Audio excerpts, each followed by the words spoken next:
ইসলাম হামলার ধর্ম নয়, ইসলাম মায়ার ধর্ম। আপনি মায়া দিয়ে যেটা পারবেন আপনি সেটা কখনো রাগ দিয়ে পারবেন না। আপনাকে যারা ভয়ে সালাম দেয় এতটুকু মনে রাখবেন, আসসালামু আলাইকুম ভাইয়া, আসসালামু আলাইকুম স্যার, আসসালামু আলাইকুম, বসা থেকে আসসালামু আলাইকুম, ঠিক মনে মনে বলে যে এত মানুষ মরে তুই মরস না। এখানে মুখে দিছে সালাম, মনে চাইছে মরণ। এবার আপনারাই বলেন এই দুই কথার ভিতরে সঠিক কোনটা? জোরে বলেন, জোরে বলেন। তো কেউ যদি আপনার মরণের জন্য দোয়া কামনা করে, আপনাকে আমাকে ভাবতে হবে আমরা এখনো মানুষ হতে পারি নাই। আমাদের মরণ সংবাদ শুনে আলহামদুলিল্লাহ বলে বেশিরভাগ মানুষ, বুঝতে হবে আমরা এখনো মানুষ হতে পারি নাই। অথচ আপনি দেখেন অনেকেই নিজের মানুষ মারা যাওয়ার পর আত্মীয় স্বজন কাঁদাটা বাহাদুরি নয়। মায়ের মৃত্যুতে সন্তান তো কাঁদবেই, এটা তো বাহাদুরি নয়। কিন্তু দেখেন কিছু আল্লাহর প্রেমিক ওয়ালা এমন বান্দা আছে যাদের অন্তকালের খবর শুনলে সারা দেশের মানুষ কান্না করে। কথা বলেন ঠিক কি? এটা হচ্ছে অর্জন।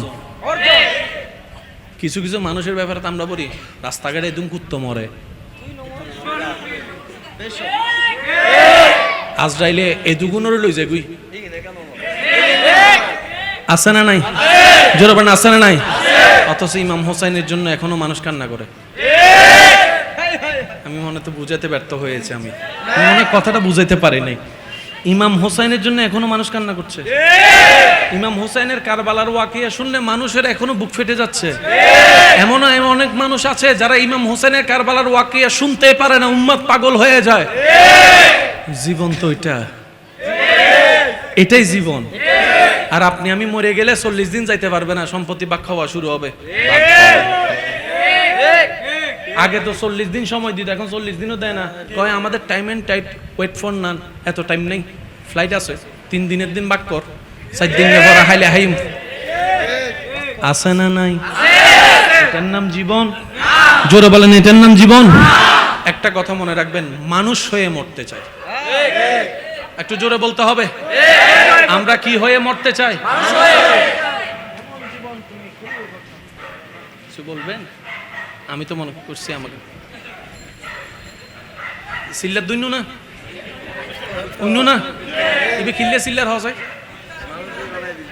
হয়তো অপরিচিত মানুষ দেখি, নয়তো ইতের এলাকাত কেউ ঢুকি এসে মাথা না, ঠিক না? ইতারা এলাকা চিনে এ হাম্বা পর্যন্ত ইয়ে না, আর তুই ঢুকিবি। এবার বলেন মাটির নিচে কোন বর্ডার আছে?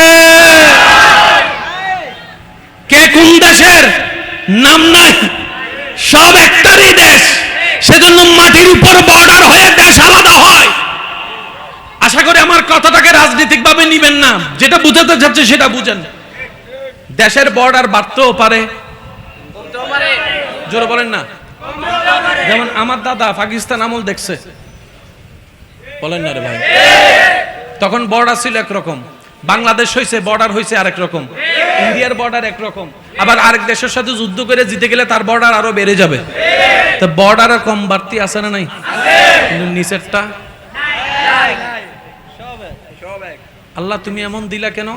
আমি আল্লাহ এটা জ্ঞানীদের জন্য নিদর্শন রেখে দিয়েছি, তোমাদেরকার দেশটা আমি উপভোগ করতে দিয়েছি, ভোগ করতে দিই নাই, আমি তোমাদেরকে ব্যবহার করতে দিয়েছি, মালিকানা কাউকে দিই নাই।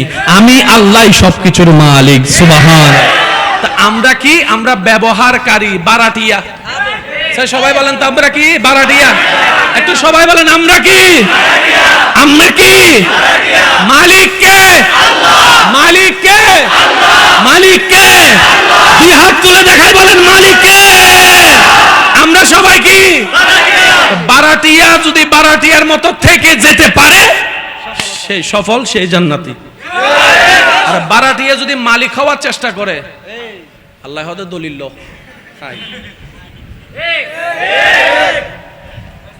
এমন কেসে পড়ে, মনে থাকবে ইনশাল্লাহ। আপনার যদি দোকান থাকে আপনি কি করবেন জানেন? আপনি এটাকে ভোগ করবেন, উপভোগ করবেন, ভোগ নয়।